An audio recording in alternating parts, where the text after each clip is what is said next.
Hi, welcome. In this video, we will solve problem number of bits on bit manipulation. So let's start bit manipulation series. Okay. In this series, we will cover couple of questions on bit manipulation.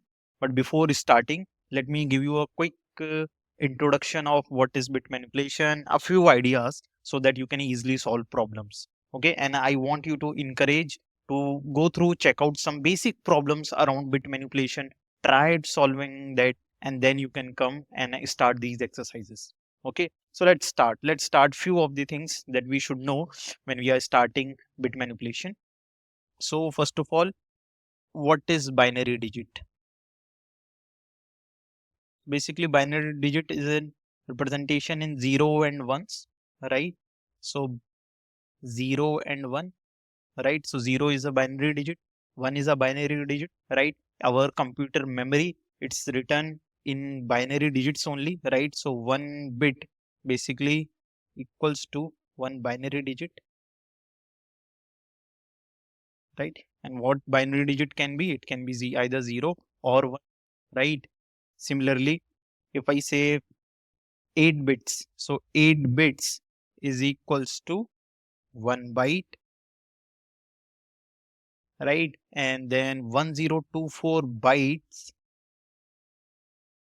is equals to 1 MB, right? And 1 kilobyte, right? Kilobyte. 1 kilobyte, 1 KB, then MB, then GB, then TB, right? So I know you can simply find this series, but the main idea, it's basically 1 bit is equal to 1 binary digit, and binary digit is the representation in 0 or 1s. Okay. So any number, right? Any decimal number I can write in binary form, in binary digit. So any decimal number we can write in the binary digits. So if I say you have a number 2, right? I can write this 2 as 1 0. Okay.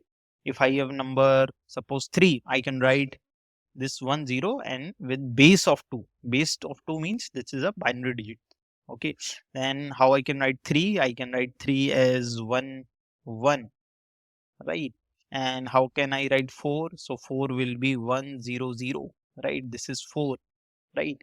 How basically I can write this quickly so you can understand. Suppose you have one number as 16, right? So how you can write its binary digit? So basically it's you need to divide it. Basically, if you divide 2 8 16, what you will get as a remainder?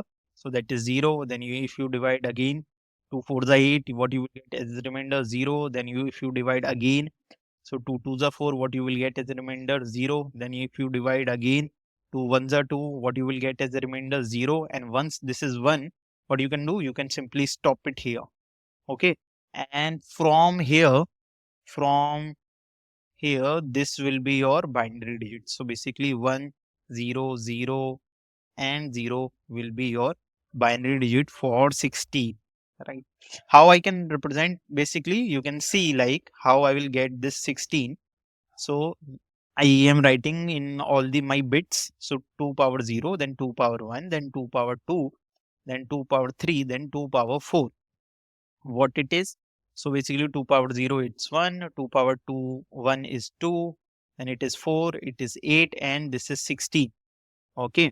So here if I say how I will get this 16, so basically I want this 16, that means all these numbers should be multiplied with 0. So what I will do, I will multiply with 0 0 0, and this I will multiply with 1, and basically this is my binary digit, 1 4 zeros. Clear? So yes, this is about binary digit, how you can simply write binary digits. Now let's talk about some bitwise operators. Okay. So let's quickly talk about bitwise operators. So now let's quickly check bitwise operators. Basically these are simple operators, right? You have already studied OR and. So these are bitwise OR, bitwise AND, XOR, right? Or you can say XOR, and then complement. So very easy, right? Basically If both are 0, then OR output will be 0, AND output will be 0, right? And XOR, basically XOR, what it will do, if both are 0, so it will be 0, right?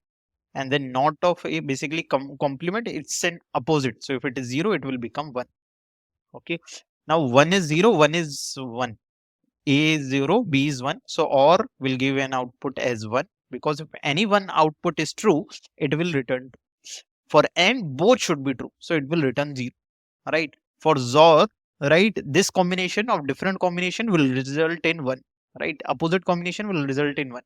Not of A, basically complement of A will return in 1. Okay. Now again, any one of the output is 1, the output will be 1 for OR, so it will be 1, right? For AND, both should be basically 1, so it will be again 0, right? Here XOR, different combination will result in 1. For complement 1, so it will become 0. Now both are true, so both are 1, basically OR will give 1, because it will basically return when single 1 is 1. AND condition, both should be true, now this will also be 1. XOR, same combination will result in 0, right? Complement 1, it will become 0. Yes, that's all, right? Basically, you just need to remember, for OR, if any single one, if any single input is true, or if any single input is 1, any binary digit is 1, it will return in 1, right? For AND, both should be 1, then only the result will be 1, right? For XOR, different combinations, like if one single one is 0, one is 1, it will return in 1, otherwise it will be 0. And for complement, it's basically an opposite. Okay. Now let me quickly tell you about the left shift operators and right shift operators. These are the only thing that we need to learn about starting this bit mainly. So what are left shift? Basically, what is this left shift operator? Okay, let me tell you. So basic left shift operator, you can understand it like this. Suppose you have one binary digit, suppose as 12, right? And if I can represent, this is a decimal number, how can I represent in a binary digit? So let's quickly check. It will be 1 1 0 0, right? You can see like 1, then 2, then 4, then 8. So 4 plus 8 will be 12. So this is the binary representation of 12. Okay. Now basically what we do in left shift operator, basically we shift left, right? So I will shift 0 here, 1 0 here, 1 here, 1 here, right? So this here I will get 1, here I will get this 1, here I will get 0, here I will get 0, right? And because I have shifted from here, okay, let me put it like this. 1 will be here, this 1 will be here, 0 will be here, and this 0 will be here. Now what will come here? So basically when there is nothing, 0 will be added. Now my same binary digit will be like this, right? So now what is this binary digit? What is the decimal number corresponding to it? So the number is 24. So you can see from 12 it changed to 24. If I again do the same, right? If I again do the shift, what will be the result? What will be the result? Basically what I am doing, I am adding 1 0. So the result will be add one more 0, right? So I will add one more 0. Now what will be this binary digit? 1 1 4 0. What will be this binary representation, decimal representation of it? That is 48. You can see from 12 you have changed to 24, you have changed to 48, right? And so on. So it's basically by doing left shift operator, it's basically multiply by 2. It's basically multiply by 2, right? So how we can simply write left shift operator? So the representation of left shift operator is like this sign, right? This is the, this meaning is that I want my decimal number and shifting by I, right? Shifting by 1 time or 2 time or 3 time. Okay. So see, if I am shifting, let's suppose an example, the same example 12, and I have written 2. So I am shifting 2 times. I am applying left shift operator 2 times. So basically what it will do, it will say 2 into I, and what is I? I is 2. So 2 into 2, that is 4 I have multiplied, and that's why the output is 4. So basically the left shift representation is n into 2 power I. This is the formula, you can say. Clear? Similarly, like left shift operator, there is one right shift operator. Okay. So let's quickly talk about right shift operator.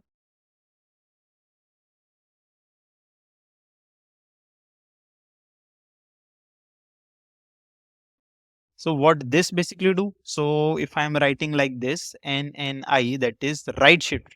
For right, we have a greater than sign. For left, we have a less than sign. Right. This is a right shift operator. What it will do is it will basically do n divide by 2 power I. And divide by 2 power I. So basically divide by 2. So let's see our same example. We have 48, and what will be the binary representation of it? So the binary representation, it will be 1140. So 1140. Okay. So basically what it will do, it will eliminate your last zero, right? So basically it will eliminate your last zero. This will be cancelled, right? And you will get this as a binary digit. Previously it was this binary digit, right? So now what is the representation of this binary digit? It's basically 24. Similarly, right, if I again apply the right shift operator, it will again cancel this 0, right? And we will get 1100 binary digit. And what is the representation of it? That is again 2. So basically, if I am saying here that if I am doing a right shift by 2, that means I am dividing 12 by 2 power 2, that is 12. Sorry, not 12, 48. So 48 dividing by 4, so that means the answer will be 12. Clear? So I hope you are clear with the right shift operator, left shift operator, bitwise operators, right? And now we can quickly move to our problem statement. Okay, number of bits. So now let's quickly understand number of bits, how we can solve this problem, and what is this problem all about. So given a positive integer n, write a function that returns the number of set bits. Now what are set bits? So set bits are basically what bit, like number of ones, you can say number of ones. So number of ones basically it's the set bit, right? How many bits are set in a binary representation. So let me quickly tell you. So I have 2. So basically what is the representation of it? 10. So how many set bits I have? That is 1. Okay. If I am saying 3, what it will be? It will be basically 1 1. So how many set bits I have? It is 2. Okay. So now let's solve this problem. We have 11, and for 11, so basically the 11, the binary representation of 11 is 1011, right? So how many set bits we have? 1 2 3. So that's why the output is 3, right? Then we have 128. So 128, what is the binary representation of it? So basically it has only one set bit. Or like how you can say, you can simply check it also. It is in the multiplication of 2. But let's see. So if I say, can I break down into 2's power? Yes, it is. If I can break down it, then basically it is of single one bit digit. Let me tell you how. So basically you can see 2 power 0, 2 power 1, 2 power 2, 2 power 3, 2 power 4, 5, 6. Okay. Now let's see. So we have 2 power 0, 1, 2, 4, 8, 16, 64. What is this? 2 power 6, that is 128. Now what I want? I want 128, so it will have only 1 and all these will be 0, so that I will get the answer, right? So that's why this is the 128. We have only single one set bit, and that's why the output is 1. Okay. Now how we can solve this problem? That's the question. How we can solve this problem? So let's again understand with the our same sample input. We have 11. Okay. And if I can represent in a binary digit, it will be 1011. Okay. It will be 1011. Now when I'm writing 1011, is there anything that I can count? So first of all, one method can be, I can simply count it, right? So like I can first of all represent in binary form and I will count it. So but how you will count, right? Because program knows that this is a binary representation. Maybe you need to create an array, then you need to fill the array with 1011, then you will count. Okay, so that will take some iterations, right? That will take, and maybe the time complexity will be some around n, close to n, right? Because, and that is also not a good method. Even if you are explaining this method in front of interviewer, he won't be impressed, he or she. So let's see how we can solve this problem. Okay, basically what, how we will solve this problem, we'll solve one by one, right? So I will solve first this, then this, then this, then this, right? So we'll solve in this part.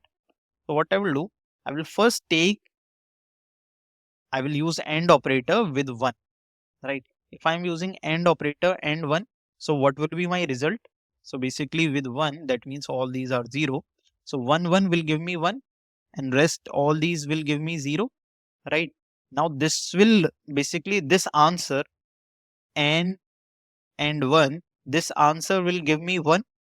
What I will do, I will count it. So I will count, start from 0, and now I will count this one, right? Once this is done, right, what I will do, I will change my binary representation and I will change it to 101.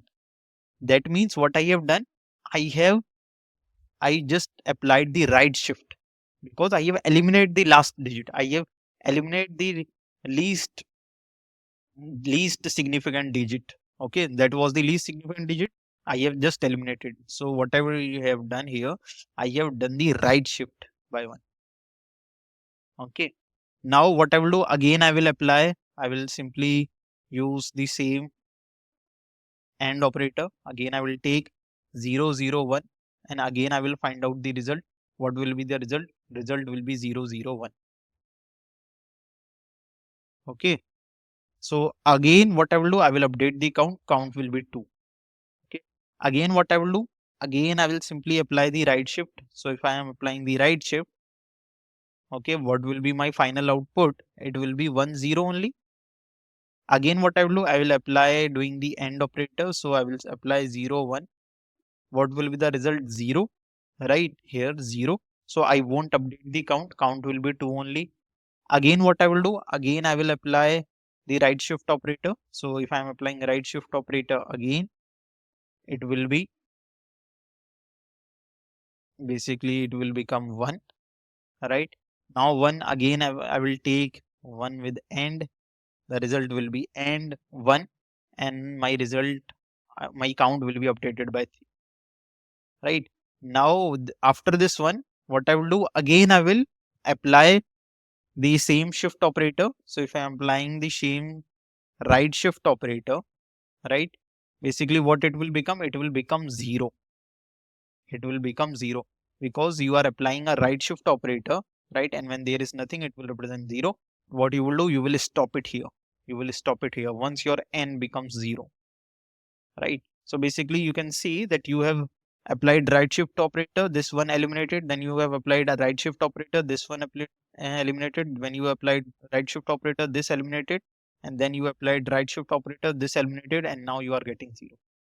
Okay, and what you are doing in each iteration, you are using AND operator, right? So basically by this we can simply count these number of set bits. Okay, and this is how we can simply count, and what will be the time complexity of it. So you can see we are applying right shift operator, and in each operating, in each operation I am simply dividing it by 2, right? So basically it's, I am dividing by n by 2, right? I am dividing n by 2, I am dividing n by 2, right? I am dividing n by 2. So basically the time complexity will be log n, right? Because each iteration I am dividing it by 2, right? Time complexity will be log n, and I am not taking any extra space, right? So that will be, we go of 1, and yeah, this will be time and space complexity of my approach. Then in the next video I will give you a complete code implementation of this problem, how we can quickly apply the code of it. And then in the last video, I will tell you about the driver. Okay. So yeah, see you in the next video. Thank you.